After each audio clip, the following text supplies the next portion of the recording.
we're not doing anything that's going to make people line up at the door at opening. We're not doing grab bags, right? Which was actually our biggest concern, is if people start lining up at the door an hour before open, how do we control that? So we're not going to do any grab bags, which in the past is typical for Free Comic Book Day. You know, first 20 people in the door get a grab bag.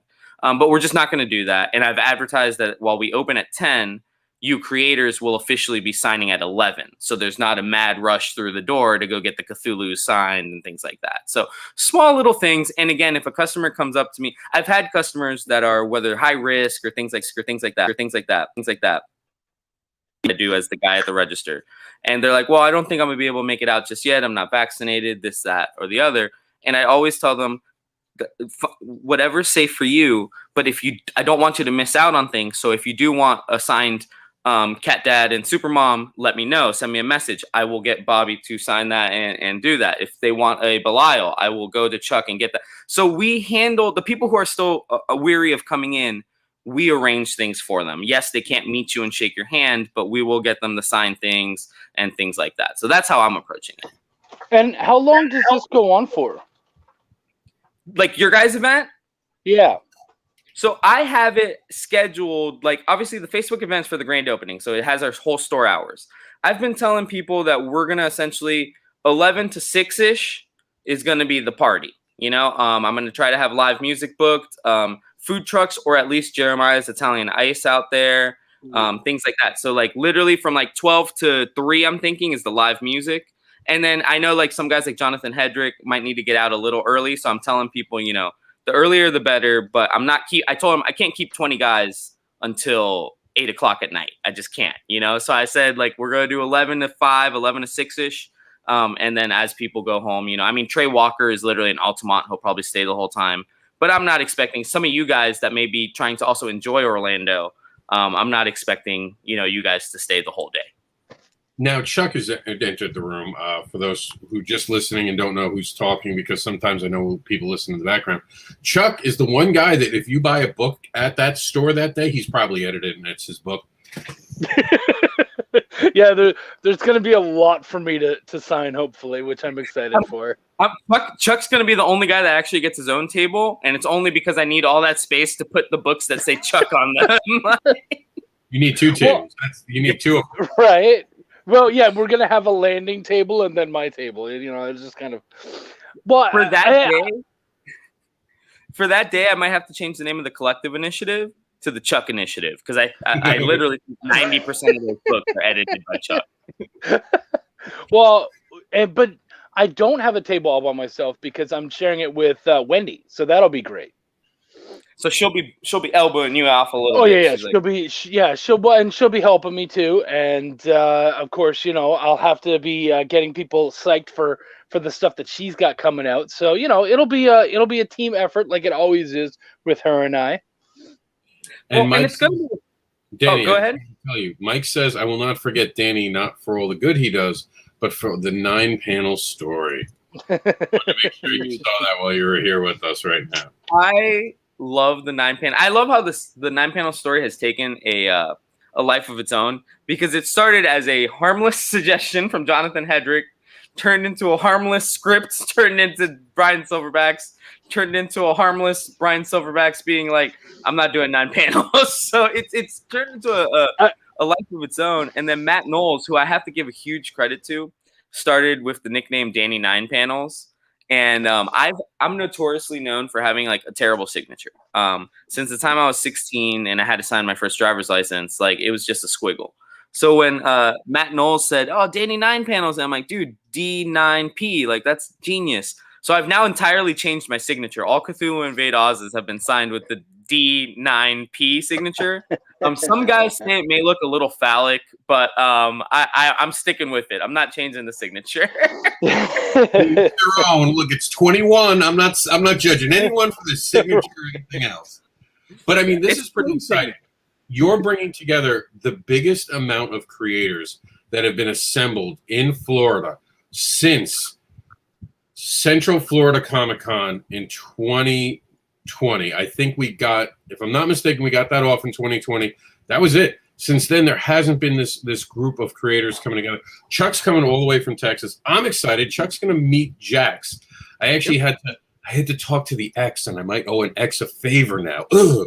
But I did it so Chuck could meet Jax, because he's been working on Jax's book since Jax was like 3? Was he 2.5, 3? Like when you first started? It was 2017. So you tell me, homie. He was 2. So he was 2. He was 2 turning 3, I believe, at the time. Yeah, that's what I'm saying. It was right around that window, and it's just amazing to now see these two come together.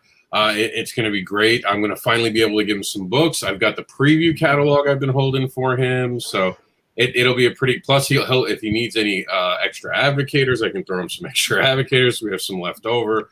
So it's one of those. He's almost coming to refill because it's cheaper.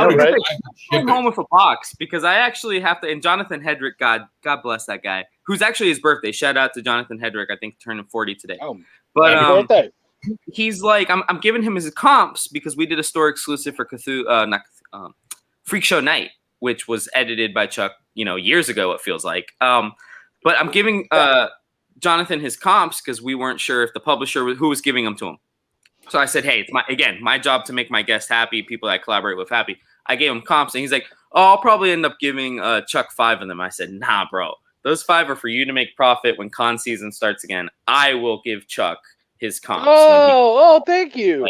Yeah, dude. I mean, I have to. I mean, first of all, back behind the scenes, they overship us a tiny bit to make up for damages and things like that. So right.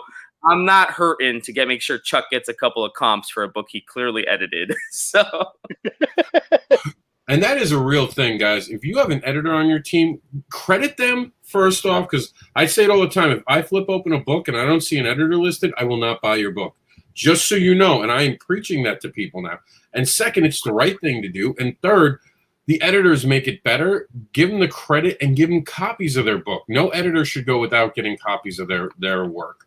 I mean, just imagine someone not giving you your copies, even if it's like 2 or 3.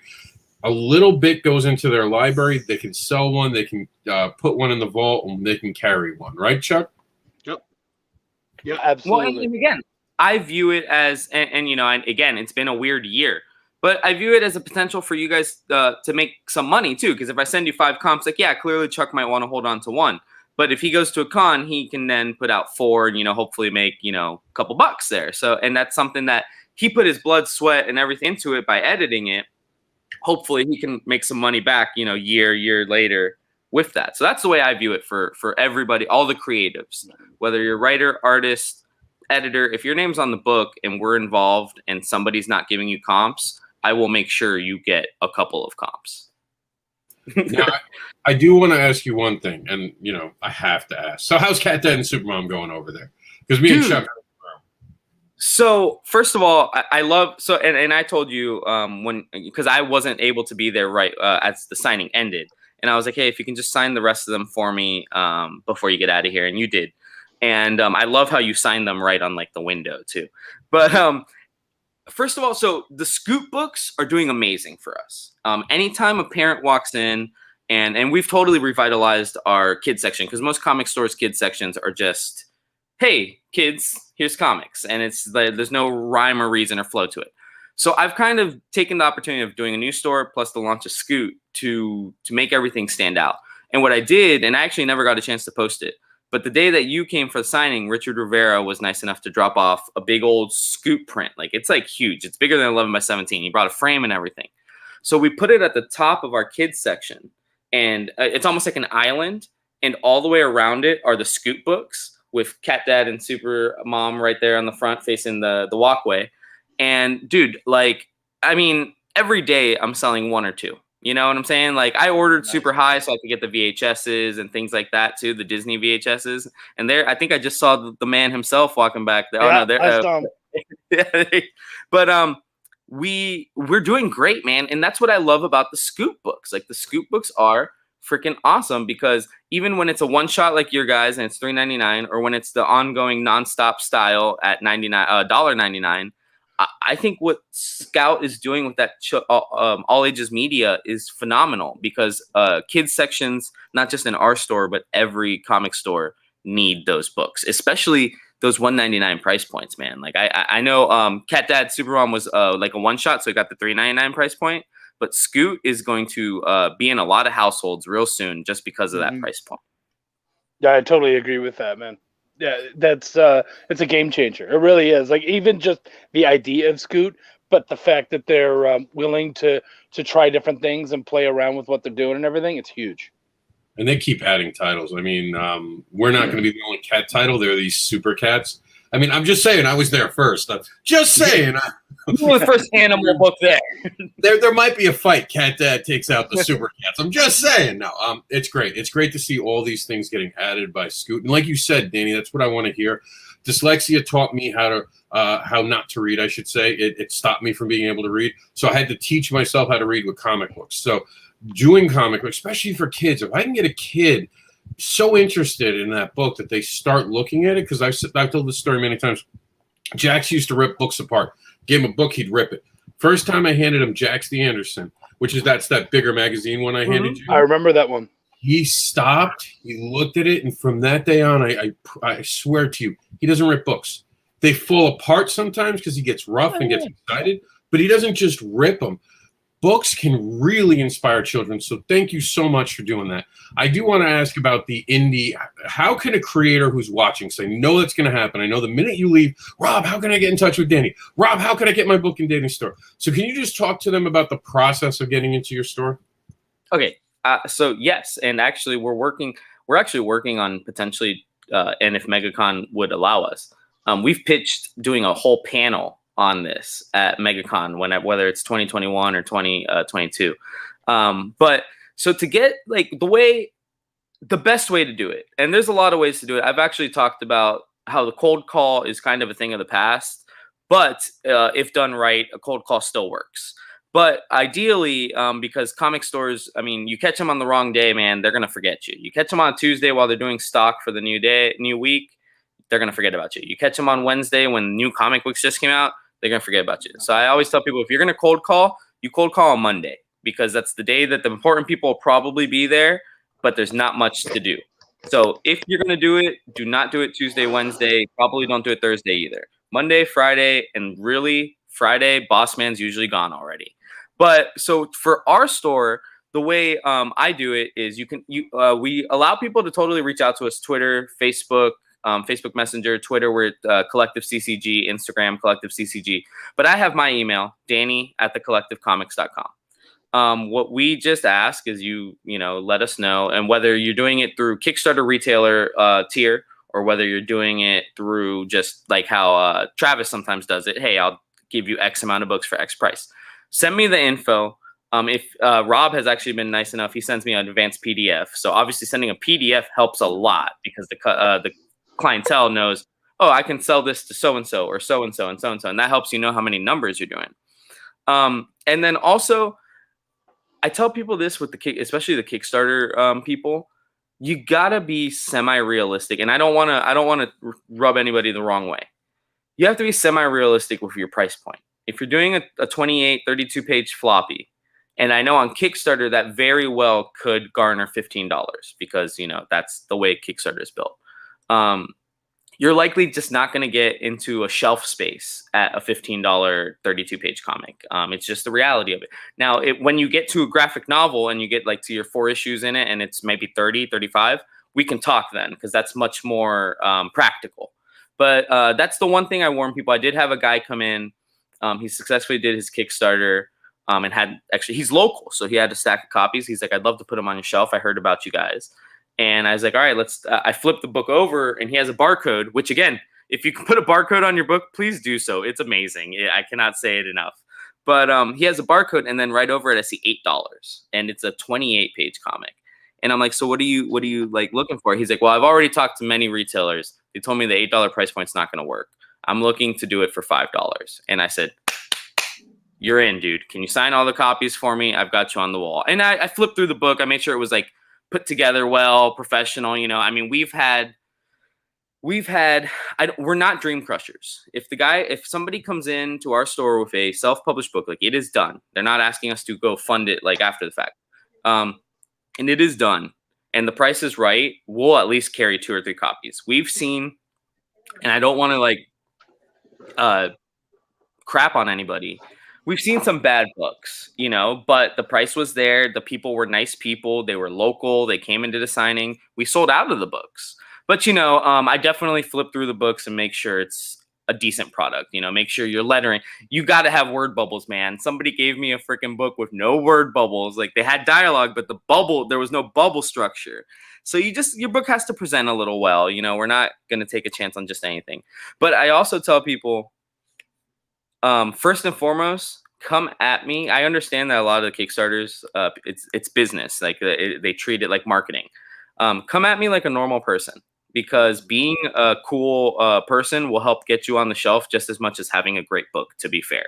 I tell people all the time, they're like, how do you find these people? How do you decide what's on there? I said, I don't put anybody on the Collective Initiative shelf that I wouldn't, you know, share a beer with or like invite over to my place or things like that. These are people that we're comfortable having in the store for signing. We're comfortable meeting anybody that is our customers. So it helps when you're a nice person. That definitely helps get you on the shelf. But yeah, we do everything. Cold call, email me, Facebook message me. I send a PDF always helps, Rob, as like you did with a bunch of your books, because I can look through it, see who I'm going to cross pull it for. But like, just give me the bare bones information, and then cost. I need to know cost. Yeah, the PDF is so huge. You want them to, because especially with me with the fetish book, people don't know what to make of that. You say you have a fetish book, and they're like, oh, what kind? Like, what will this be? What am I putting on my shelf? And when I give my book, a lot of people are like, oh, that's not what I expected. By doing that, you open doors. I'm telling you, it works. Plus, you're building a trust between you and the cultivator or whoever is in charge of doing that. And I tell them, show your entire store. Don't care. Every employee can read this. I don't care about a PDF getting. Everyone's like, oh no, my PDF's going to get shit around. I'll tell you what. I had a book shit around, and I told Chuck this story, and you'll like this, Danny. You know what SCAD is? Yeah. So my original book, Barbara Unleashed issue 1, was shared around so much at that school that a professor came to talk to me at a show and said, all of my students love your book. They love the art in it. This is amazing. And I remember going back and looking, and I'm like, we didn't sell anything in South Carolina except for one PDF. And, you know, I never got mad about it. I was thrilled that people were talking about my story, because that's just some of it. You want people to be excited. And I know that, you know, now when I go to those South Carolina shows, people run into me and go, I've seen this before. Yes. So don't be intimidated by PDFs. So let me ask you one final question, because I know you got to get going. You guys moved. You have this new location. What's the future look like? We're opening up. It's the pause is beginning to break and motion is beginning to happen. What's the future look like for the collective? So I actually was, again, we're planning this grand opening, right? We're the newest tenants in the whole plaza. From my understanding, if any of you have heard of Tibby's New Orleans Kitchen, they're the anchor store in our plaza. We were told in no uncertain terms they paid over $1 million for the lease. So they're the one that our landlord feels like he needs to please, right? So I joked with our boss the other day, Brendan. I said, "Oh, so they're the ones who run the plaza pretty much." And he goes, "For now." And I kind of laughed because I didn't understand what he meant at first, but for now. And then I'm like, oh crap, he means like he wants this to be our plaza.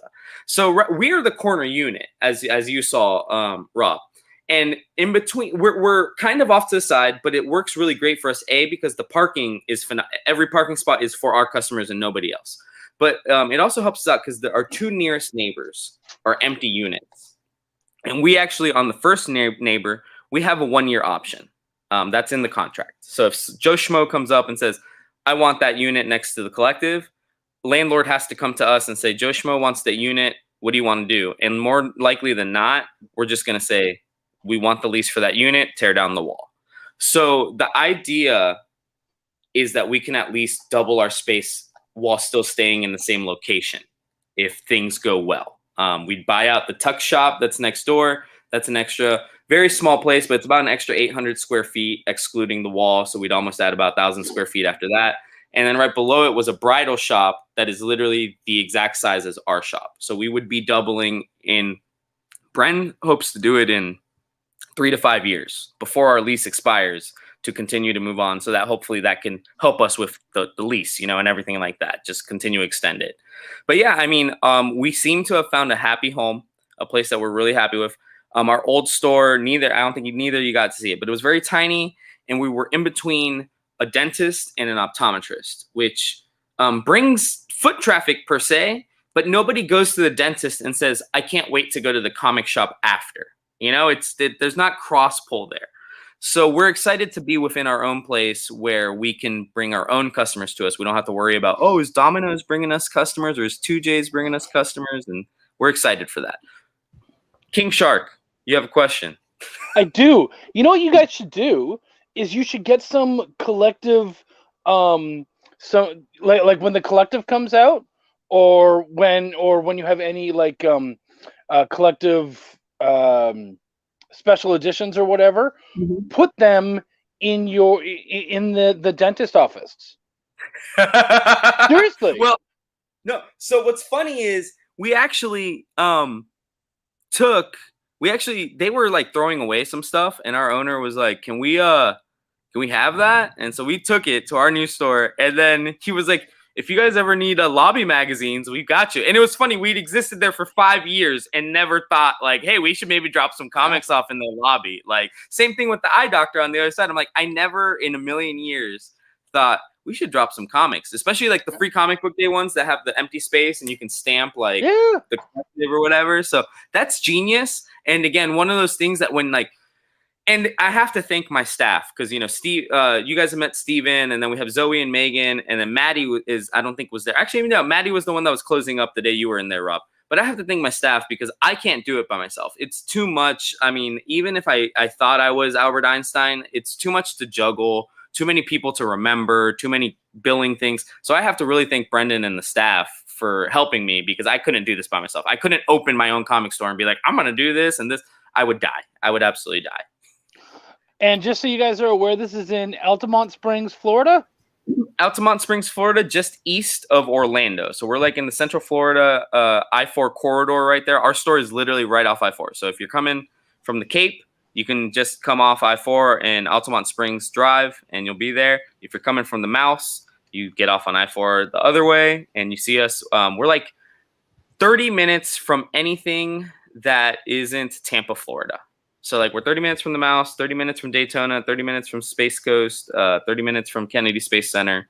So that's why another reason Brent thinks we can become a destination store at some point, because we're in that Central Florida I-4 corridor. Yeah. And I can't stress this enough. It is right off the highway. It is in a busy place. You can do it. Like if you're traveling to do MegaCon on your way down, you should just call ahead and say, hey, Danny, I'm going to be in town. I want to stop on my way to go to MegaCon. Can I stop and see your store? You could stop for a half an hour, have lunch, then go to the store, then be back on the road, go to your MegaCon thing. And then maybe on the way out, you're dropping off books. This is something that you guys should. I completely agreed about being a destination store. I think it's a great location. I think it's perfectly placed between all of the events that you do see. You'll have Daytona, Tampa Bay Comic-Con. This isn't a good place to reach any of them. I know you said you had to go after 30 minutes. 30 minutes is hit. So just tell them where they can follow you, and I'll be seeing you on May 1st. Yeah, and Chuck, we're going to all be together May 1st. So come out. The Collective, we're in Altamont Springs, Florida. We're on all social media under Collective CCG. So Facebook.com/Collective CCG, Twitter.com/Collective CCG, Instagram Collective CCG. I am on Twitter under Danny9Panels. The 9 is the number. But yeah, I mean, if anybody wants to try to get their books in the store, we're always, I don't say that we're just taking open submissions because I feel like that opens the Pandora's box, but we are always taking submissions. I mean, somebody blows my mind with a comic book, I am going to immediately send them the PayPal funds and ask for tracking, you know? So, we're always doing fun things like that, man. If you're in Central Florida, stop by the Collective. If you're coming to MegaCon, or if you're on vacation with your family, because actually Frank Martin, who's a Kickstarter creator as well, he was literally just in Central Florida on vacation and called me to come by the store. And he's like, I didn't bring any books, but you know, once I get back home, we'll talk and I'll send some books. But I was like, awesome that a dude literally took time out of his family vacation and stopped at our store for 20 minutes. And of course I hooked him up with a Cat Dad and Supermom for his kid. And I hooked him up with a Soul String for his daughter. So I hook people up, you know, and all creators, and I'll make sure to get all you guys one when you're in the store, but all my creators get complimentary Collective memberships for life. It's a thing that we offer to our customers, which are freebies and things like that. But I've been giving them out to everybody because a lot of I tried to give discounts to creators, and they're like, no, I want to pay full price. I'm like, well, I got to give you something, man. So I give them usually a T-shirt and an honorary membership to at least, so that they can support the collective. And I'm when I bring Jax, he spent the whole day finding the comic book, like because he knows I have my son trained. He knows he can't get a lot. So he knows he has to choose wisely. He spent the whole day scanning. What should I ask for? What's the one thing I can grab? That's great. Yeah. What's he going to go ahead with? And I kept seeing him look up at the displays. I'm like, you keep your eyes below. You don't have that, Dad. I have to tell my kids that all the time. I'm not that dad. When we see Cat Dad Supermom on Cartoon Network, then Rob will be then we can talk about it. At that point, I spoil my kid. I love Jack. Don't get me wrong, but I would never do that even at that point, because I think you'd raise a too spoiled of a kid. There's a difference between getting your kid. I mean, he's 6. He's not no display for him. When he's older, sure. When he gets older and he can respect it. But I see what he does to his Transformers. I have a whole collection of Transformers locked in the garage. He will never see. No, but he was well behaved, man. For being a 6-year-old having to sit in a comic store just watching his dad for 5-6 hours, he was very well behaved. So that's awesome. He's done more cons than some creators. He's already broken 100 cons. He's done more. He's done more signing events this year than anybody else because of COVID. Nobody else is doing signing events. And he signed. He was there, and he actually signed because someone said, "Can he sign it?" And I handed him the pen, and I helped him, and he wrote his name. How cool is that he's out there? And I remember that happening, and I thought to myself, dang it, I don't have Jax signing my book. So now I got to bring my book back on the 1st to get Jax to sign it. He loves it. And if we go to panels, he wants to talk on the mic. He's already hooked. He's going to be a creator of some sort. But thank you so much for taking the time today. I know today's WrestleMania. Everyone's got plans. Just bring it. So you go out there, you have fun. And me and Chuck are going to talk about other places that are opening up now. And, for sure. Excited I am to see Chuck. Yeah, so thank you so much, guys, for having me on. And again, I want to tell everybody, even if you're not in Central Florida, go support your local comic shop. Yep. It's been a tough year, and as you go further north and further west, man, those places have struggled. And I know I had a guy call me the other day, and he said he's ordering books from us because he doesn't have a local comic shop anymore. He said all 3 near him closed down in the last year. So if you can, man, whether it's buying gift cards or something like that, or making an online order, support your LCS because they're the lifeblood of this industry, and they've struggled for 12 months now. And places like Bink and places like that are helping, but nothing helps more than the customers. So that keeps that place alive. So thank you, guys, and we will see you all on May 1st. And we'll go live on May 1st, so that way people that aren't in Florida can maybe get signed copies from all y'all. Sounds great. All right, Danny, I look forward to seeing you. Take it easy, guys. Thanks. Peace out, homie. Now, Chuck, you've behaved, but I still got to run the warning. We both know it. We both know the warning has to. But as soon as we come back, tell the people who you are, because you didn't get the proper intro this morning. So here we go. This is the warning, so Chuck can talk. Warning and disclaimer. The views and opinions expressed on this live feed are those of the guests, speakers, and or hosts, and do not necessarily reflect the beliefs, official policies, ethics, or positions of the content providers, advertisers, additional hosts, and or guests, hosting sites, groups, or entities attached to this programming. Viewer discretion is advised. I don't know what the fuck he's talking about. I don't know why that shit is up there, but whatever, guys. Let's do this. Hey, guys, I'm Chuck Pino, Pineau. I'm a writer and editor for comics and more.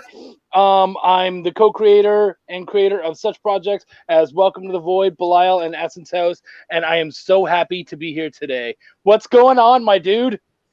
Just doing the doing. Bunch of stuff to talk about today. I will say this. I am secretly having Chuck meet with Jax just so in case he ever curses at school.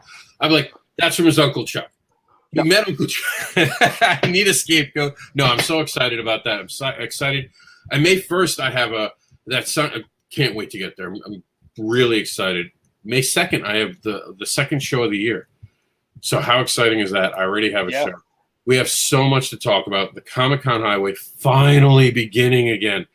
And some of you are like, what the hell is the Comic-Con Highway? How crazy is that, Chuck? I did that for 3 years. We've been doing Backer Paws now for 4 years. We're getting close to the 200th episode of Backer Applause. We did the Comic-Con Highway. We've done over 100 episodes of that. We stopped doing it because of this stupid. You know, you and I, though, we've had this conversation even about creators, where we tell them, look, even if you don't have a book out in a year, you still need to be out there talking, doing things, showing off what you have done, all that kind of stuff. Because a year being gone out of vision is huge. I've seen creators come back and it's like, dude, you're almost starting from scratch again. Like, yes, you have a fan base, but that fan base does move on. And so if you're not there, and so it's the same with something like Comic-Con Highway. If it's not around, it's not being seen. And we even see new creators come in and new things come in. And so when those things come in, it kind of makes it easier to forget that stuff. So having the Comic-Con Highway back is so cool. Yeah. And it's, I tried to do as much as I could with it. We did a special every 3 months, but like, what do you... There's nothing going on. Yeah. What are you gonna do, dude? No, like no one's mad at that, or even like I don't think there's a lot of people who are like, well, here's the alternative. Not really. There wasn't one. There was no shows. What did you want?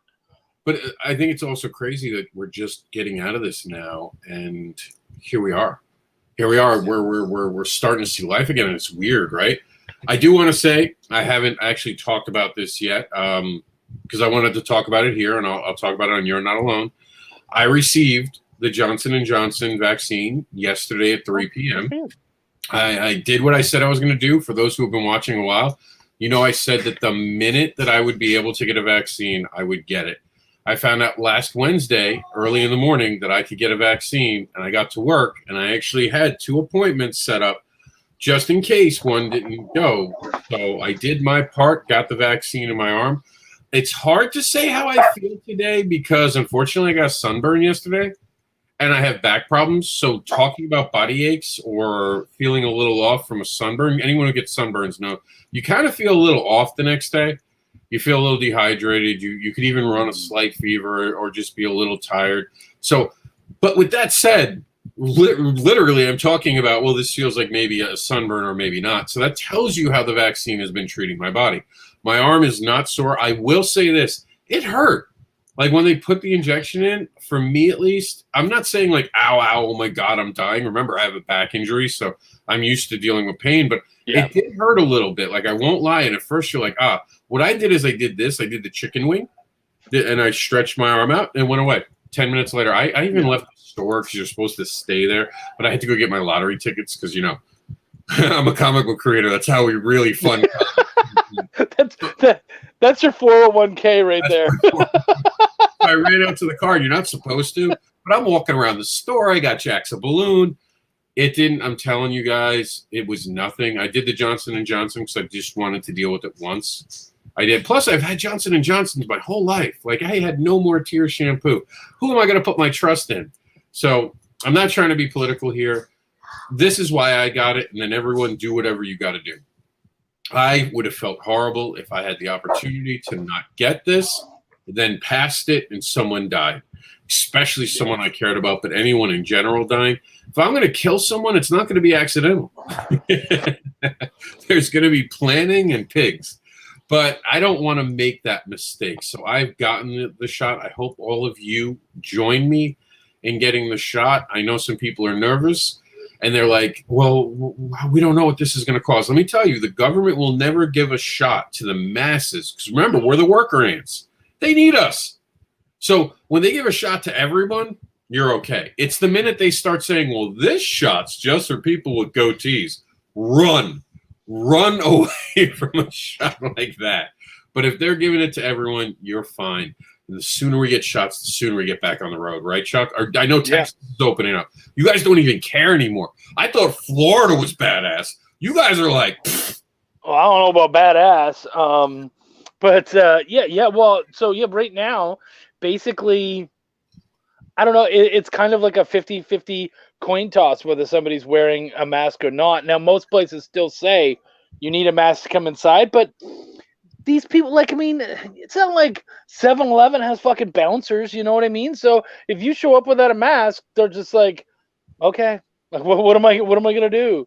You So, get in Florida, we get the you can't tell me you got a problem. Like they start getting loud, and oh I yeah, encountered one of those people where like someone just turned and looked at me and was like, "What?" And I happened to not be with Jax, and that did not end. It ended promptly and not well for them.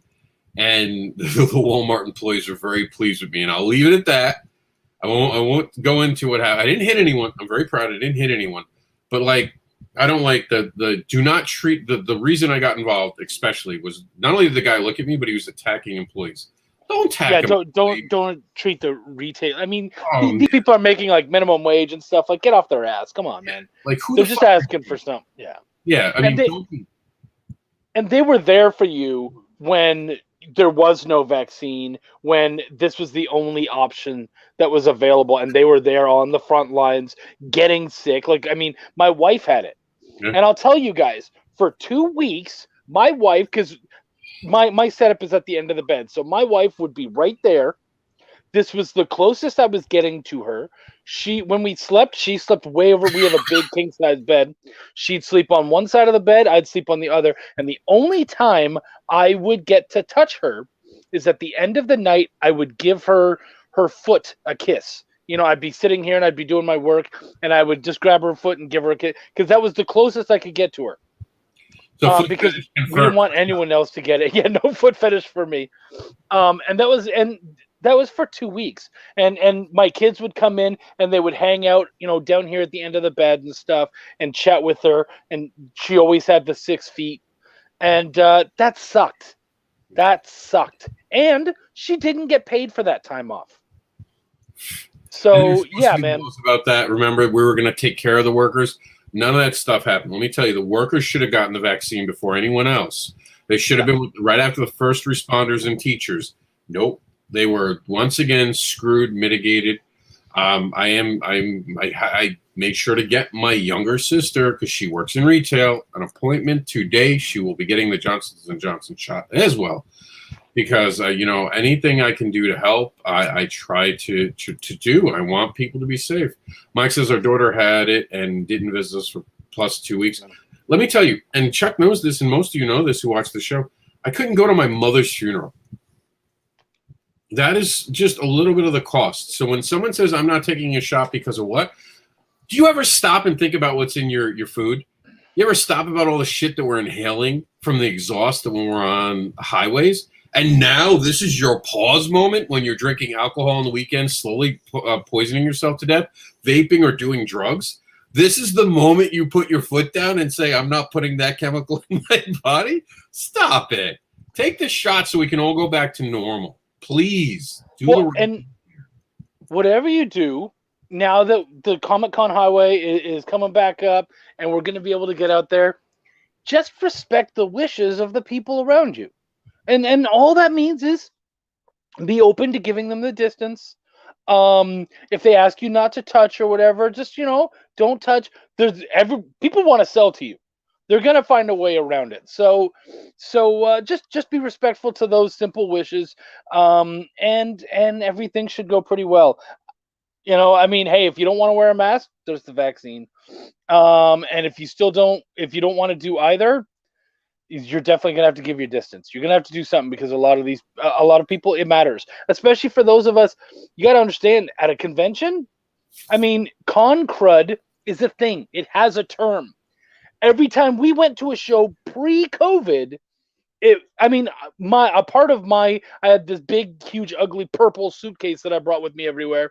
And a big part of that was a huge thing of hand sanitizer and Kleenex and all that kind of stuff. And that was as much for me as it was for anybody else there. I cleaned myself after every person who I shook hands with, all that kind of stuff, because people would show up sick, you know, and not just even them, those of us were paying $200-300 even up for a table. We're probably going to show up sick too. So because we have so much money invested in it. So guys, this was a thing before. It's still a thing now. Just respect the distance. And do what you got to do, and it's going to be great for everybody. That's all we want, is for everyone to enjoy themselves. Now, I will be wearing this at every show. I can barely. Oh, is that the plastic one? Yeah, it's the. Oh, okay. I thought there was like a mask inside there that I couldn't see because of glare. You do okay. That. It's just in a bag still, so I haven't started using this one. However, if they ask me to, even despite having the Johnson & Johnson thing, I've got the proof now. I actually put it in my phone so I can show everyone. I will honor if they say, hey, could you also put on a mask? Don't care. Sure. It's about the comfort. It's about making people feel safe. It's about, just making sure that we get through this last bit of it together. Like let's just do that, because look at all the shows that are coming back. Do you have anything planned besides May 1st, Chuck, so far? Yeah, I do. I don't know all the dates, but right now I have that. I have Harley Slavic and I are planning something. We're gonna try to get together, and I'm gonna go over to his store and sign a bunch of stuff, and probably bring some of my books as well. Henri is at a con right now. We haven't heard. It's weird. So at the end of May, Comic Palooza is supposed to be happening, but they've been very quiet. So we're still not sure if it's happening or not. It is. I got an email from them. They want to know if I want to do a panel. They're planning to go. No, you do, but it's I'll be running the panel. That's I'm putting it back. I'm putting in the paperwork. Yeah, yeah. No, I'll run a panel. Yeah, you're damn right. I just got that email just this weekend, so that's literally on my list now to start going through and doing panels. You'll see everything I have lined up. So Comic Palooza, you're going to be at Makes. I know that's a big one for you. Yeah. Oh, it's one of the biggest. Comic Palooza. In September we're doing Dallas Fan Expo, which is the biggest, and then October I think it is. We're also doing Big Texas Comic Con here in San Antonio, but there will be a lot where I'm going to be like, oh, is this happening? Yeah, okay, I'll be jumping on at the last second. You're gonna yeah. So right about that. This is going to be a year of pivots, and the summer's looking. Yeah. I already have a conflict. I already have 3 conflicts, to be honest with you. And sometimes a conflict's even doing back-to-back shows. The one thing I learned doing so many shows over the years, sometimes when they're too close and in driving distance, one show kills the other. And you have to pick the one that you think is going to be best for you, especially. Specs Thomas says the selfie sticks are going to be coming back in style. I would not doubt that. I think it's going to be weird, but I think the fans are going to come running back. I've been to 2 events so far. People want this. People want to get back. And now that the vaccines, I think we're at 160 million people vaccinated, maybe 170. We're getting there, guys. By May, June, we could be looking at 80% of the population being vaccinated. So these are going to happen. That's why I think the Texas one will happen. I'm surprised there aren't a lot more in actually June and July. I'm still shocked San Diego gave it up so quick. But they have announced new dates. So for me, I'm gonna announce for the first time here. I'm sorry Meredith isn't here. She's dealing with some unfortunate weather. For anyone who watched WrestleMania, you know that Tampa's having some trouble. Actually, there was actually a rain delay for WrestleMania. First time ever wrestling has had a rain delay. How weird is that? Well, it was thunderstorms. You're not allowed to do any sports in Florida if there's a thunderstorm in the area. It's actually a state law, and even McMahon can't beat a state law. Yeah, right. Here we go. Not yet. Not yet. Give him time. This is, of course, from Tom. Tom has the Home Brick Show next week, but he also has an amazing list right here. If you're in Florida, this is definitely a resource you're going to want to check out. There's an events archive for Florida Comic Cons. We're going to talk about the convention scene as well. We'll look at that. This is we kind of played with the convention scene, and now all the shows in April. Where if you're a creator and you have a show, tell me. Until we get something really start going, we're going to be in one thread constantly, just until everything starts. We'll do the forecast maps as needed. We're not going to do it for just one event because honestly, it's just a waste of time for me. But May 1st, May starts off real good. Right away, new location, grand opening. This is the Collective. It's happening Saturday, May 1st. Can't wait. So many creators showing up for that. Yeah, so awesome. Going to be there. Then the next day, actually, which I don't have here, I'm going to be at, and I'm surprised I don't have it here because I swear to you I uploaded it last night. We're going to be going to the Fort Myers. Let me see if I can call it up real quick. A local show here, Fort Myers Phase Con, I think it is the name of it. Let's see, Fort Myers. I hate when you can't find the things you need right away on Facebook. Let's see, Fort Myers Comic Con. Either way, it's in Fort Myers. It's a very local show. I would not suggest anyone necessarily. Here it is. 14 terrific Southwest Florida shows that you're going to be at. There you go. This is going to be at Fort Myers. It's a very small little show. Don't travel for it, but it's exciting that we get to go to a show. Then right after that, same month, at the end of the month, May, we get to go to Suncoast Comic Con. This is going to be an exciting one. I'm pretty excited about it. Oh, man. Meredith just showed me a picture. Tampa's getting rocked with storms today. It's the first time it's rained in Florida literally in a month. So, of course, today is going to be a rough one. But check this out, dude.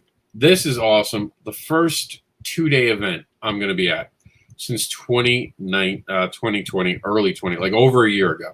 Everything I've done has been 1 day so far. So I'm pretty excited about that. Then we go into June. June, I don't think we have anything yet, but July we have GalaxyCon, which we're going to be doing right there. And then, Central Florida Comic-Con. Where's Central Florida Comic-Con? Like, I am sleeping on the ball right now. So Central Florida Comic-Con, that's another one that we're going to be doing. So let's see, CFCC, Central Florida Comic-Con. We just signed up for this. That's going to be going on, let's see, I believe, crap. There it is, June 12th and the 13th. I knew I had something in June. So June 12th and the 13th, we will be at Central Florida Comic-Con. I'll be there. I think Meredith's coming to that one too. So you guys will be able to meet Meredith and you'll be able to hang out. And then in July, I'll be at GalaxyCon. Can't wait. You know Raleigh. I love Raleigh, Chuck. That's one of the ones I always brag about. At the same time, Continuum Comics will be at Tampa Bay. We haven't figured out all the logistics of how we're going to be in 2 places at once, but we're going to be. Same as when in Texas, I'll be doing a panel apparently with Chuck, and we'll see if I can call in. We'll see. I don't know how panels are yet. That's going to be the weird thing. I'll be figuring that out, but I'm damn sure going to try to get a panel at MegaCon in Orlando. That'll be August 12th through the 15th. You know MegaCon, and you know how much I can't wait to get there. Huge, huge news. Some of it's sad here. Heroes Con is not happening. And how many cons have you heard canceled near you, Chuck? Well, I know that Greater Austin Comic Con canceled. That was one of the few. Most of them are just throwing themselves into the end of the year and just kind of going like this, which is basically what they all did last year. So, most of them are still kind of going on. They're just, going, okay, you know what? We're going to aim for the end of the year. We feel good about this. So, not as much. Though again, we're the state that doesn't have the mask mandate. We're the state that basically kind of said, "Hey, do what you want. Just try to be nice." Okay. Yeah, just to respect each other. Don't shoot anyone over it. That's it. Right. But here it is, New York Comic Con. It's being planned. It's gone to planning stages, which means someone has filled out a permit because this was covered also on New York One. So I'm optimistic and excited. I'm not Charlie Brown yet. I'm not trying to aim for the football. This has happened last year. We thought we were going to get New York Comic Con, and we didn't. But I think we're going to get New York Comic Con. I don't know what it's going to look like. I don't know if you'll see that New York Comic Con. I don't know if there's going to be social distancing. I know the governor. I don't even know who the governor will be at that point, to be honest with you. If anyone's following the news, they might have a new governor by then. But I don't know if the governor will allow that type of stuff or the mayor. The way it was, I hope, please take your damn vaccines. Every one of you taking the vaccines quicker gets us quicker to that finish line. And the great pause will be done, and then we'll have the restart. Look, do it. Get a shot in your arm. Shut up and do it so we can get back to cons, people. Or at least 80% of you. I think once we're at 80%, they'll let us do anything we want. I'm pretty excited about that. San Diego Comic-Con will be back in November. But they're being very clear this isn't going to be San Diego Comic-Con. This is going to be like a more boutique version of it. They're trying to aim for local creators. It's going to be Thanksgiving weekend. That's going to be, hit or miss. Would you do a show? I did one show, and they paid for the table, but not for the flight. It was the worst show I had ever done that I traveled for an air flight. I did not make my money back. It was Thanksgiving weekend. I don't think I'd ever do a show Thanksgiving weekend again. Would you do a show? Not local. I mean, local, yeah, whatever. I'm talking travel. Would you travel for a show on Thanksgiving weekend? Again, they would have to make it worth my while. You know what I mean? Like I'm not gonna go totally out of pocket and stuff. But if they I don't know, paid for my travel and so all I'm really paying for is like meals and stuff, I would do it just to give it a try and see how it goes. But you can only fool me once. You know what I mean? Like I'll try it the once and see. But if it didn't pan out, then I'd be like, well, you know what, guys, you know, I appreciate what you did, but it didn't work out last year. Why would it work out this year? Specs Thompson. Oh, sorry, Thompson. South Carolina has 2 cons. I'm trying to look. I have down here Tell us which shows they are, bud. Yeah, please. You'll know better than us. I was trying to scroll through the convention scene, and I don't know. Let's get some love. Let's get this started right now. Oh, wow. What is happening right now? I know there was one on Saturday somewhere, and I'm starting to pay attention now. So please, guys, if you're doing an event, send me an email, Comics Newswire, COMIX, newswire@yahoo.com. Let's start talking about these things. No. Speaking of the resources, we're not doing Great-A-Con the rest of the year. I want to announce that now. This was something we started in early 2020. You all know how that turned out. We're not going to grade any cons this year because every con is going to be dealing with a lot to do it. I don't think this is a fair year to do any grade. This will return in 2022. This will not be done this year. We're out of respect for everyone's just going to do the best they can this year. And we're all going to have to understand that. It's going to be new. It's going to be different. Let's see it. All right, so convention scene. Let's see we don't know what's going on. We're going to go to our partner. We've been partnering with them for now 3 years to bring you guys all this stuff. So let's see. Ohio has something. This is, dude, I want to cry right now. I'm not even kidding to see that there are conventions happening right now. Like we have a year, Chuck. We have been doing this. We've been doing these shows, waiting for this moment. Here it is. There are things started. And it's only going to get bigger and busier, and I can't wait, man. But here we go. Canton, have you ever heard of the Canton show? No. I can't believe they're letting a Long Island show go on. That's good news right there. Over in New York. Yep. Savannah Comic-Con, that's going to be happening next weekend. I did Savannah. It was not a bad show. I probably knew it was happening, but didn't want to take the risk of money out. Because a lot of creators, and I know creators are feeling this, you don't want to pay for a table and then have it and keep the money. That happened to a lot of us in 2020. They kept our table money and said, we'll see you next year. And I know 4 conventions that have folded since then, and no one's getting their money back. No way. Yeah, so I know a lot of creators are like, let me just see. And I do think that with Chuck's method of last-minute tabling is going to be happening a lot. Please don't ask for discounts for tables unless you don't think the show is going to make the money. Like, try to be fair about it, because these promoters are also, some of them are in some trouble this year. So let's get them back out of trouble so we can see the shows. I know certain shows going away is a good thing, but not all of them. Let's not punish people. Savannah Comic-Con, that's going to be happening at the Savannah International Trade and Convention Show. That's a 2-day event. I'm trying to see if any of these are 3-day events, too. California, I don't know. Do you think California will let the Burbank Comic-Con show go? They cancel everything lately. It really would depend on the size of it. Those comic and toy expos usually aren't the bigger shows, and it's a 1 day. So yeah, it really depends. But here's your first 3-day Boston Comics and Color Festival. Yeah, I'm kind of curious about that. Let's take a quick look and see, because that's so close. Let's see if they've canceled. Does not look like they got Renford Reed. It looks like it's going to be happening. So that'll be the first 3-day show, as far as I'm aware, since early 2020. Oh, TJ Sterling is there. Okay. Yeah, so this looks really cool. So Boston's going to beat Florida to a 3-day show. I bet no one would have picked that. I bet we should have done like some behind the scenes betting on this. Steve was gonna do it, like gambling on that. I mean, no gambling, no racketeering here. I'm sorry. No, don't pay attention to me. Let's see. Calgary has a 4-day. I saw that. I saw that. That's another bet we would have lost. Calgary? All right, good for you.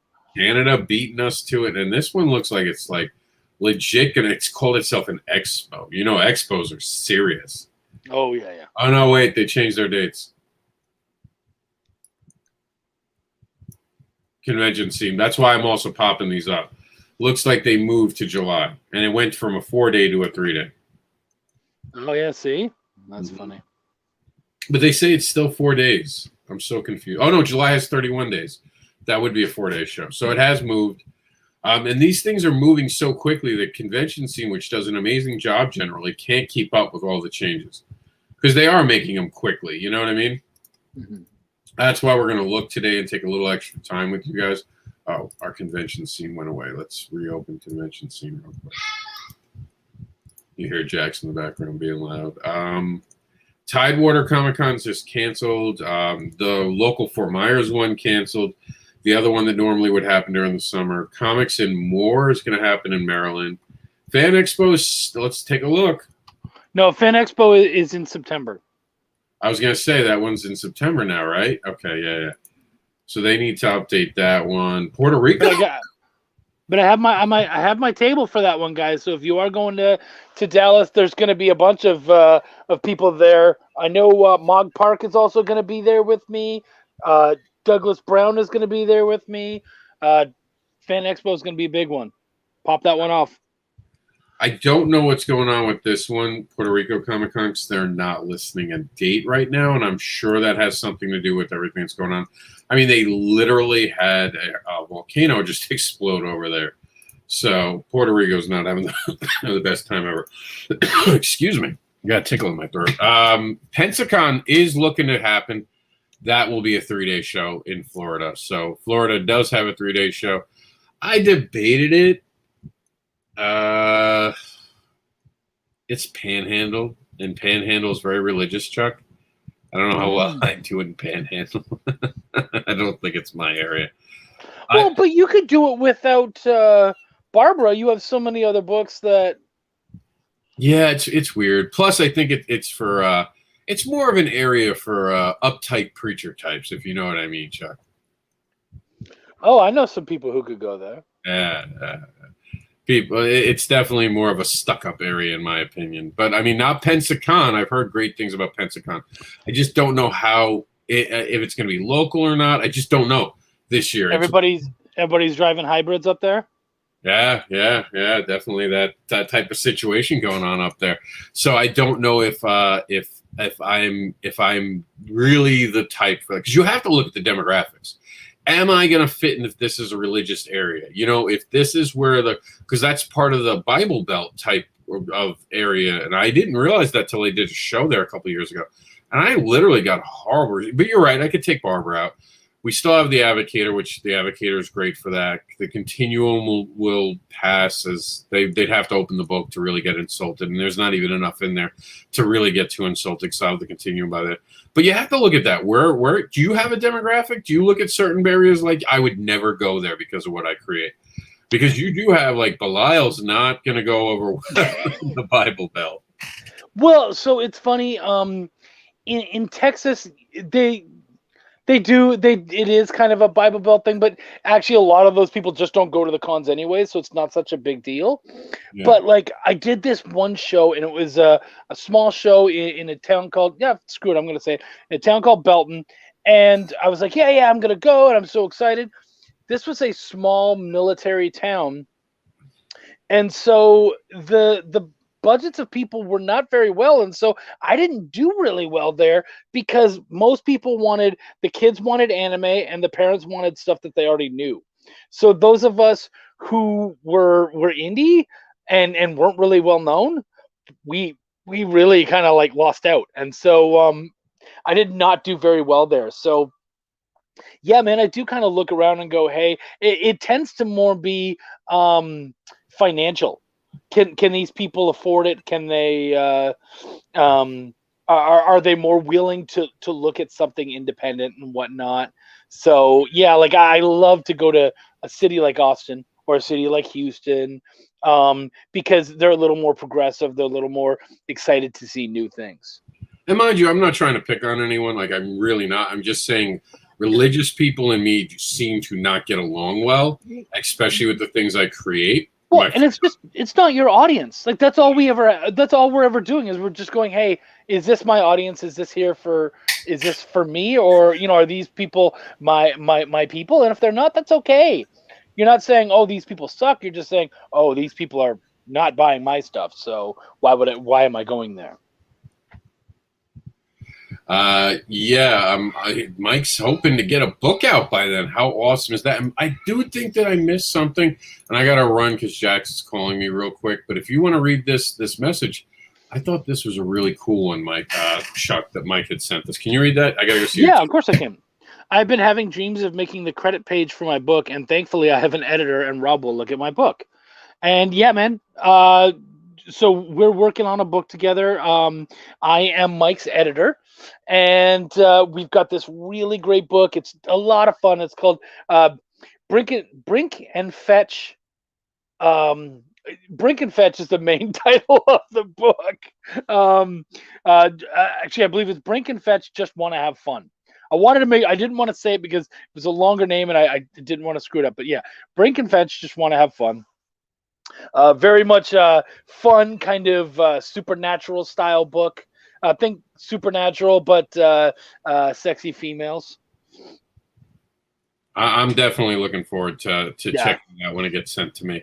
So that's exciting. This is why the Comic-Con Highway is so exciting. We get to show our books off. People, I was saying this on a different video the other day, that, you know, forget everything else. It's when a person asks me another question about the book, that's when I melt. That, you know, like when there's one thing to say, I love your book. It's another to go, can you tell me more about the character doing this? Why do they choose that? And you're like, oh, you get me. Yeah. So I can't wait to get back to do that. Or you care enough to get me. Yeah. Three Rivers. I've been to Three Rivers. That's a great local Pennsylvania show if you're going to do it. Alabama Comic-Con looks like it's on track. Niagara Falls. That's going to be in Canada. Mm-hmm. Yeah, he's talking about. It looks like the Washington State Summer Comic-Con. I would almost bet that they're. Oh, no, it's still happening. I would have lost my bet. It didn't look like defiantly. It's still happening, June 18th to the 20th. So good for them. They're pushing through, and I hope to see people keep doing that. Another fan expo in Knoxville, and then look how busy it starts getting. This is what we were talking about. Look at the back-to-back on top. Pop IndieCon in Indianapolis, Plastic Cup. It seems like a lot of the smaller shows aren't coming back. Like, you're not seeing, like, the littler ones that just don't – I guess they don't – they could pop up, though. Those smaller ones have the ability that they can put it together in weeks. So I wouldn't necessarily write any of this in stone. I expect to see a lot more coming out because they're going to see these bigger shows. And once these bigger shows are back up, here we go. Atlanta Comic-Con, I've done that one. That's a pretty good one. Of course, that's where Dragon Con is. Dragon Con has not said if they're having it or not having it at this point, as a matter of fact. Let's see if we can look up Dragon Con and see if Dragon Con has released any information.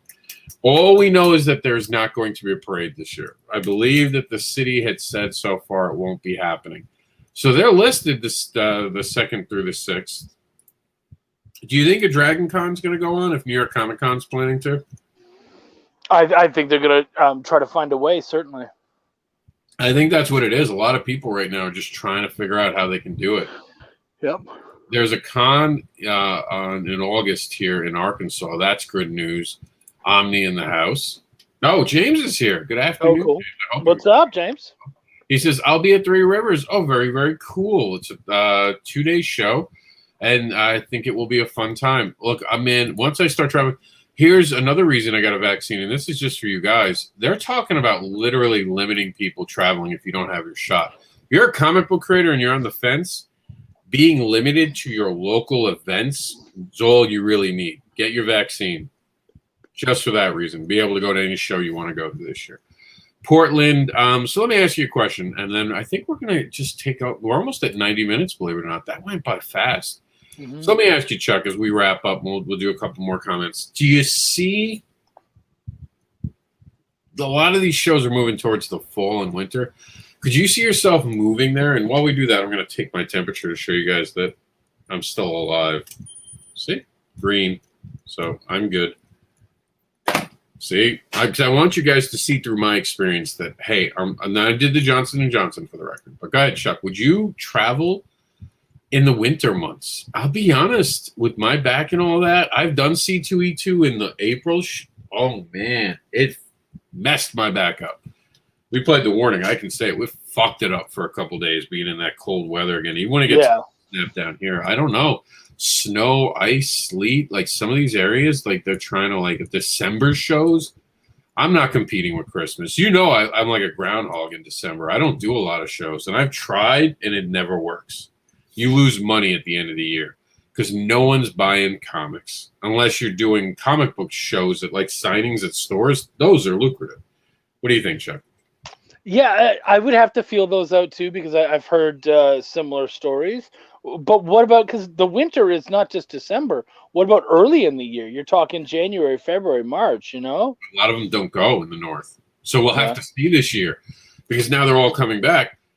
There's one in New York that happens, and it's like Big Apple happens around February, but there's like a New Jersey one. It's a giant one. In 2 years, they've already gotten snow problems.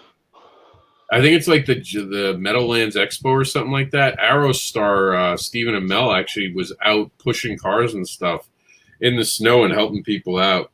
They made a good time of it and had some fun, and they even rescheduled it. It was so bad. James says, well, since I'm up here in the north, so we are accustomed to the cold. Well, for me, it's just my back. It locks my back up because I have nerve damage. It just this would be me at the show. Fuck you, want. Fuck you. Well, and the thing is that it's not even like we have to carry our carts and all of our stuff through this. Like it's a lot of work, man. Driving, like you're now risking driving through snowstorms and stuff. Even flights can be delayed. Like, I mean, it's just you're asking for trouble. And for me, and that remember, I'm in Florida, so like there'll be warmer shows down here in the south. Exactly. I can like, and you're in Texas, so. You guys see, I mean, I know you froze last year and it was a huge deal, but you generally don't see a lot of that. Well, yeah, and that was for like 6 days or something. So, yeah. So, I mean, yeah, it's not really a thing that again, the whole reason why it was so brutal is because it's not a thing that happens to us normally. So it's not something we even think about, even though it just happened. So yeah, I mean, I'll probably do what a lot of us Southern people do, and that is stay south. You know what I mean? Like, basically, you can go all along the south, maybe do some Arizona, New Mexico, maybe go up to Oklahoma or Arkansas, and then, across, Alabama, Louisiana, Mississippi, stuff like that. So, yeah, man, we have options. I would never do a Mississippi show, I'll be honest. I don't think I'm allowed in Mississippi with Barbara, and I just think the fact that there is that I have Barbara, I think I'd be arrested. I have a bad feeling. I don't know. Maybe it's because I watched Mississippi Burning as a kid and I'm scorched for life. But no, I don't think I'll be doing. Not unless I fly in, have security walk me somewhere and security out. Nothing against you, Mississippi. I have a tendency to have books that might offend the very religious. It's a drive for me. So yeah, man. If I was gonna do it, it'd have to feel like it was worth it. SuperCon we also have here in Florida. We don't know when that's going to be. Talk is late summer. There's a lot going on. MegaCon and Tampa Bay are literally a week apart, and I feel horrible for Tampa because Tampa's a good show. But, I mean, Tampa's a pain in the ass to park. It's a pain in the ass to be in that area. It's so closed off and small. I usually love going to it. I would go to it, but I'm not heading towards Raleigh. But I definitely think that's going to affect the show. And I think we're going to see this on top of each other events are going to hurt a lot of shows out of the gate. But the good news is I think people are going to be so happy to be out of the house that they're just going to run and do these shows. I think that you're going to see people buying tickets, being excited, spending some stimulus money for those who aren't living outside in tents. And that's not a dig on anyone because we are having a real eviction crisis in America right now. And it's getting bad. It's a tale of two worlds. I really hope the government steps in and helps those people out. It's been a hard year, and I want to get back out there. I want to see smiling faces. I really hope that shows try to keep in mind it's been a hard year and try not to have too high of tickets. I've seen table prices already raise up. Talk is that's insurance because of the pandemic and all that stuff. I don't know if that's true or not. But tables that were 120 or 125 are now 150, 175. It's going to be a complicated year. I'll put it that way. I have to say, and this is just me stepping on my soapbox, but I have to say personally, making creators have to pay that insurance is not cool. And the reason I'll say that is we're already gambling. Mm-hmm. We're already gambling at the price that we're doing. Are we going to be able to make that money back? Are you going to have the number of people that sustains that? I know that during the pandemic, there were still some shows that happened, and there was one up in northern Texas that people were trying to get me to go to.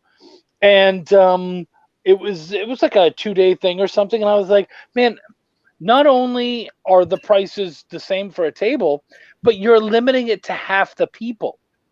And there's still the same number of tables.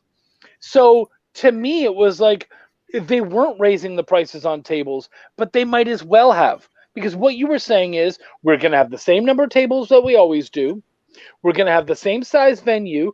We're going to do all the same stuff. Oh, yeah, except we're letting in half the number of people. And you're like, so effectively, it would be like doubling the number of tables because I have double because I have all that competition because it's half the people. And these are real things. Yeah, we have to consider that stuff when we do shows. So and you know, a lot of people are desperate right now, but they'll be desperate on your first show, but they'll also remember how you treated them next year. Next year when there's a lot of shows. And they'll go, oh, this show stood up for me. That show did not. I'm going to this one. And so just remember that. And I'm a usual vocal person about these things, but I'm trying to tread very carefully this year, simply because I know everyone's had it hard. I want to start seeing it. I'll call out. Let me tell you, if there's price gouging, you'll see me talking about it on the show. I'll come out. I'll talk about it. You see creators not being treated well, you'll see me talking about it. I'll stand up for creators as I always have. I am glad to see coming out of this, though, comic book shops and creators working better together. That's one giant win. Like the indie creators are being taken more seriously by comic book shops across the nation because they saw we didn't stop. We were still going. We were still finding a way to make money. Kickstarter was set records. Indiegogo, you're still waiting for books. But, I mean, Dog Days, it still hasn't come out in Kickstarter. Marcel, we haven't forgotten about you. Still on the milk crate because you're still running from us. Dog Days, where's my Dog Days? So it's still happening. We're still having different shows. But, I mean, you're seeing that these creators are being taken serious by comic book stores. And that's also because some of the comic book stores that survived realized how important having indie creators teaming up with them really was. So I hope that trend continues. We're seeing diamonds going away, some people are saying, and I don't know. It may be. This might be the end of Diamond as we know it, which wouldn't be good. A lot of indie creators still using diamonds. So that's actually a bad, good thing. It's a messed up world. The reason I'm bringing all this up is not to bring you down. I'm saying be patient. Don't run out there like Chicken Little. Don't start fights. Don't be, this is the only way. No, we're not Mandalorians. Comic book creators have to pivot. Read your history in comics. It's always about pivoting. It's always about changing. You got to get an injection in the arm to go back to doing Comic-Cons. Get your injection. Let's get past this moment, guys. Speaking of pivoting, really quickly, I wish Meredith were here. Meredith is dealing with horrible weather. And I wish C. Michael Lanning to feel better. He's feeling under the weather. And I thank Chuck for being here because this would have been me talking for the last hour because he was supposed to be here with other people. This is our third to last show until a summer hiatus. And Chuck knows this. And I told Chuck he could be on any one of these as we're going. I definitely wanted him on this because we wanted to talk about restarting. Because he's understood, he's covered the highway with Comics Newswire. He's he's seen everything. Like, he's been in the trenches and seen these effects, and I knew he would bring his insight, so this would be a great show. We have 2 shows left now until that. The next one we're going to be talking about the future, and how we have learned from the pandemic. What skills have you learned? How are you going to do that? What are you going to be doing? How have you changed? I want to invite everyone next week on Sunday. Open mic. Come in and talk to us how the pandemic, and I've been using that word because it's just where we are right now. I know it might hurt our views, but I don't care. We're going to be talking about the pandemic and what you learned. I learned a lot during the pandemic. I learned how to flat. I hate flatting, by the way, but I learned how to do it. I learned how to fully color. I hate that too. I won't be doing it, but learning those skills mattered. I learned more about editing. I learned a whole bunch about comic book history. Join me next week as we talk about all the things you learned. I hope Chuck can jump in, because I know he learned a whole bunch with editing as well, and that's so important, because I was seeing the things he was sharing and reading that stuff. I was absorbing as much as I could. Then our last show, the last Sunday of April, right before I get to see Chuck, because we'll be going live that weekend. There will be no Sunday Comics Brunch in May going forward. We'll come back in the fall. The reason we're doing this is so we can get back on the road, by the way, so we can do Comic-Cons. These videos were supposed to distract us all and give you something while we couldn't be at conventions. It's time to go out and enjoy yourselves. This is the moment to celebrate. Our show ending until the fall, because let's be honest, this is a fall-winter show. Wouldn't you agree, Chuck? It's like when you're stuck inside a little bit more. Summer's coming. Let's go out and enjoy the summer together. So the last week, we're going to talk about where we'll be when we get back in September. Our optimistic hopes, how the summer will look like. You will still see me in Backer Paws. I'll occasionally be on the week-ended show, but that's going to be it. I'll do a Freaky Friday every so often, but I'm stepping away from all these online videos to give you guys the running room to go out there and enjoy life. I hope we see a trend where a lot of people stop doing shows just to do shows, and I hope we see it go back to content related. I'm going to pass it to Chuck right now. What he does with Chuck's Shop Talk, I really like the Buddy Scalera interview that he just recently did. He's done some solid interviews. You weren't here when Danny had said it. Danny says, I ask questions and I step out of the way. Chuck does that as an interviewer. In the last year, we had a lot of people trying to play interviewer, and I know Chuck feels the same way, and he's going to explain it. People spent more time in their interviews talking about themselves than the people they were interviewing. Oh, yeah. So, Chuck, why does the Chuck Shop Talk matter? What is the idea behind it, and how can they follow along with it? Dude, thank you so much for asking. Yeah, you know what? I saw a trend during all of this, because there was so much live stuff happening, where there was kind of 2 things. First off, people were having these shows, but it ended up being more of an ego show, where it was about them having fun and having a good time rather than the guests being able to show off their stuff. But then also we had these shows where it was just like, what are you selling? What are you selling? What are you selling? And it was just like, I felt like, guys, we're in the middle of a time period where, yes, selling is important and having a good time is important, but learning is important too, and no one was learning a damn thing. So I did an interview show where it's all about learning. It's called "What's Going On, Little Buddy? How you doing?" Yeah. Good to see you, Jax. I did a show that's all about it's called Chuck's Shop Talk, and that's what we do. We talk about that person's processes, what they do, how they do what they do. We got to talk to all sorts of different types of people. I got to talk to a Hollywood stuntman. I got to talk to editors, writers, letterers, colorists, everybody. And I'm still keeping it, promoters, store owners. We had Danny Morales on there. We had so many people. What is this? What do you got there? That is cool. Shax has gotten huge into Legos, so. Oh, that's great, dude. That looks so cool. Dad. You're gonna see Chuck in May. We're gonna have a blast, buddy. Yeah, but that's an amazing show that you're putting together, and Thank you. Really one of those things. And you know that as I don't mind doing interviews. I'm just not a huge. And we've talked about this behind the scenes. We get ghosted by so many interviews you try to set up that I really appreciate the higher caliber of the creators you're getting. on there and the thing. And it's not that we don't want to help the other creators. It's like there's kind of a professionalism that you want on these shows, and you get people who show up and they're eating during the show. And it's not like the Sunday Comics Brunch where we're hanging out and it's just a hangout show, but like during an interview, when I go to an interview, I have a tie on, I'm all respectful, you're ready to go. You don't blame anything. You don't talk about I'm not in a good mood. You shut up and you get live. Because that's what professionals do. You think Robert Downey Jr. wants to be at every interview he's ever been part of? Right. Like, you don't get to pick these moments. Well, and I try to make it both professional and fun. So, we will, like, this Tuesday, actually, I'm very excited. I have Travis on my show, Travis Gibb. And, he and I will sit down and we'll probably have a beer together. But it won't be one of those sloppy, like, we're not going to be doing shots or anything stupid like that.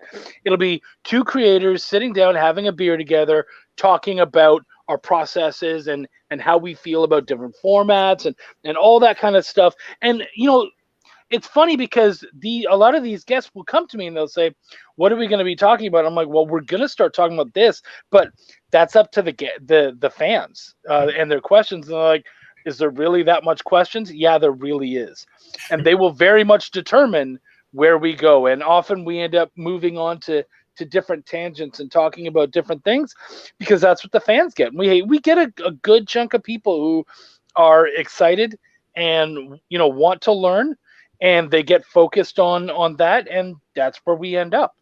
So I can only ever determine where we're going to start. I never know where we're going to finish, but it's always fun. We've had so many terrific guests, and I'm just glad to be doing it. It's a nice once a week thing. It actually, especially in this time where I didn't know the weekend and the weekdays and all that, it had me focused on one day of the week. So I always knew where Tuesday was, because I could see it looming. I have this interview coming up. I have to focus on this person. I have to do my research and learn a little bit more about them and get into their heads. So, yeah. I will say this. There is a lot of shows out there that are doing good stuff. Chuck's show, Danny's show. And there are a lot of shows that are noise. I think we're seeing out a lot of them kind of fall into the wayside. And I think that you guys, as the fans watching, you need to be involved. Like, we had a lot of comments we didn't even get to talk about today. Thank you for all the comments you guys have made. Mike, especially, for being here today. We were talking about WrestleMania the whole night last night through Messenger. We want interaction. Support who you want to support. But shows like Chuck and Danny, that's kind of what we want to see a return to. Shows that focus on creation and creators.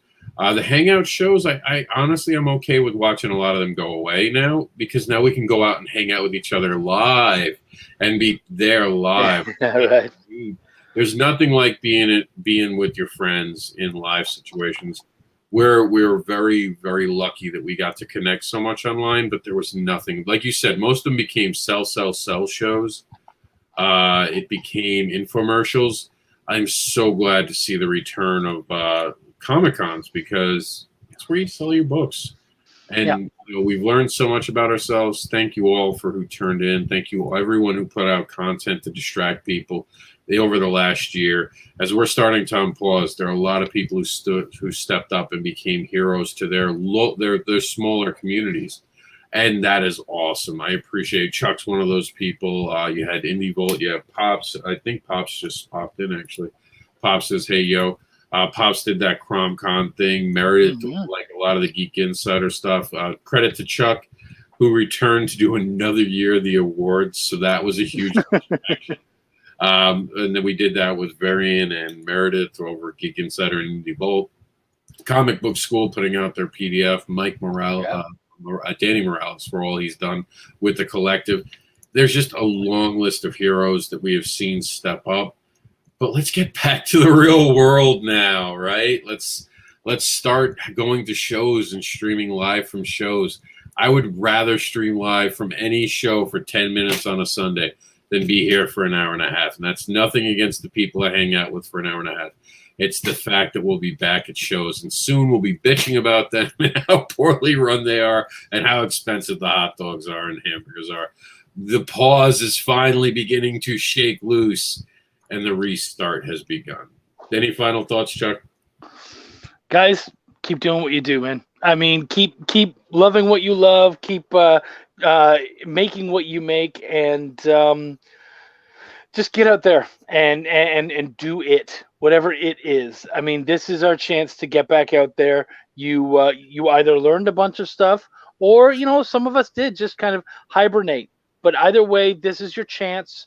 Go safe, but go out there and live again. James actually has a show that he's been doing, Hooligans Alley. Really cool. He sits down, talks with creators. Check out James Sims. He's actually a really good content creator as well, with his book that he has out now. And Mike James says, learned several things from listening to Chuck on shows about developing the story and writing comic style. I don't think I've ever learned anything from Chuck. No, I'm kidding. Chuck and me always, I think, challenging each other with the things that we come up with. And, Cat Dad and Supermom wouldn't be what it was without him. And Pops, you get the last comment. We'll be doing this as long as creators want to be in the show. They will decide when I'm done. And that I'm sure you're going to have a lot of problems with those cons. The minute more cons are coming up, Pops, that'll be your big problem. As we're going to shows, you'll have to just navigate, I think, a little bit. Don't go live on the if you want to keep doing your virtual showcase, just don't do it on the weekends where New York Comic Con is. Because no one's going to watch your show over, because especially they're going virtual now. We didn't talk about that a lot today, but these bigger shows are now going to be virtual too. And just for you, Pops, and the people you're bringing on, never compete. Like the people who went live during DC Nations thing, that was the DC, what was it, Metaverse they were doing? Yeah. That was such a bad call. No one watched their stuff. Just stay clear of the bigger shows. Pay attention. Schedule outside of going live during that. What were you going to say, Chuck? No, I was actually going to jump on and say very much the same stuff. Yeah, just be very careful about that. Just because, and I know, Pops, you don't want to waste your time, and I know you don't want to waste any creators' times. It's going to be a different world now. As these bigger shows, they've learned they can make money online. Once you learn these bigger shows, once they learn they could make money, trust that they're going to try to continue to make that money. So they're going to be doing online. I don't think it'll last more than a year. I think a lot of it will go away. And I think what they'll do is they'll do special pop-up events outside of their show. So they'll have their show that month, and then like 6 months later, they'll have like a virtual event, if that makes sense. This is where you and I disagree. You think it'll stay? No, what I believe is that they will, most of these, especially bigger shows, will probably end up having a digital aspect that goes on with it for those people who want to be a part of it, especially with the fact that there's so many con exclusive covers for books and all that kind of stuff. People are going to want to try to be a part of that. And so being able to do that digitally, it's like, oh, I can't afford to go to New York because I live in Sacramento or wherever. Instead, I will watch from afar and I will get the goodies that I can. So I actually would not be surprised if the digital aspect of these shows stayed. I'm not saying that they're going to be a massive part of it, but I do believe that it will probably be a part of the shows moving forward and continue on. I believe this is part of the evolution of Comic Cons. And hey, man, there's no doubting that things have changed. When we're going back, this is our version of the blip. If you actually think about it, not as entangled, maybe not as complicated, but we just went through a bit of a blip ourselves. And it's going to be weird. There's going to be a lot of pivoting. People are, and I know this from across the board because I've talked to other people, viewership's down across all these videos. Why? Because people are going out again. The captive audience has been unleashed. Has been unleashed onto the world. So with that, I'm going to unleash you guys for today. Go out there. Enjoy yourselves. Pops says, and I'll give Pops the last thing, just because Pops, this is on him. Send the hate mail to this. He said the dumbasses should have been doing it all along. The thing was, Pops, they tried early on. In fairness to them, they tried. No one accepted a virtual thing. That's why me and Chuck disagree. I remember the time when no one cares about it, that online wasn't the same. But maybe it has changed. Chuck could be right. Well, absolutely right. I also think it's because they were doing it badly. So now that we've had a year to kind of learn what to do and how to do it right and all that, I feel like you've already created those. You've already done that learning and you've done that research and you've kind of more or less sort of figured it out. That's why it'll be a hopefully a better evolution to Comic Cons. But again, we'll see. This is all speculation, and what we do, in the comic world, so much of it is speculation. So you can't take anything any of us say. You have to take it all with a grain of salt. Not gospel. It's just thoughts, and we'll see. We'll see what happens. I'll say one thing: we're all excited about the future of comics. If you had said to me that coming out of this pandemic, comics' future looked brighter at the beginning of it, I'd be like, "What you smoking? Can you pass it?" Because that was not something you would have seen. But here we are. We're at a position where we can shoot up, and these cons coming back could be a big moment. I hope everyone takes as much advantage as they can. And look, I want success for everyone. I want everyone to be successful. I say it all the time. Even the people I don't like, I don't want them to not eat. I just don't want them eating my table. And that's to Tupac, who said that. Credit to them. I think that's it. I'm going to look real quick at this. Let's see. Mike real quick says, to do it right, Sean and Chuck and a bottle of hot sauce. Oh, boy. Creators should do their own live thing from shows they attend. Why just count on the big ones? A lot of creators do. I did for years. And I know Chuck's done it. I think a lot of creators I know go live, actually, Pops. Mike says, indie comics look... You spelled indie wrong, by the way, Mike. It's INDEE, Mike. Just you spell it right. Comics looks brighter. Marvel and DC have been so-so. Although, credit to DC, they've increased their cover price. So, I just can't wait to run into Travis and talk about cover prices soon. Pop says, or I'll book people from live shows where there are 15, 30-minute spots, adapt and overcome. I wish you luck, Pops. Anything that helps comics is worth doing. I'll put it that way, and I'll leave it at that. Chuck, thank you for being on today and not having me just talking into the wall. I appreciate everyone who's helped the industry. Keep helping the industry. I hope that we all find success as we begin to restart, and that's it. We're out of here, man. I officially opened the Comic-Con highway season for the first time this year. Send me your info. Tell me where you're going to be so we can cover you.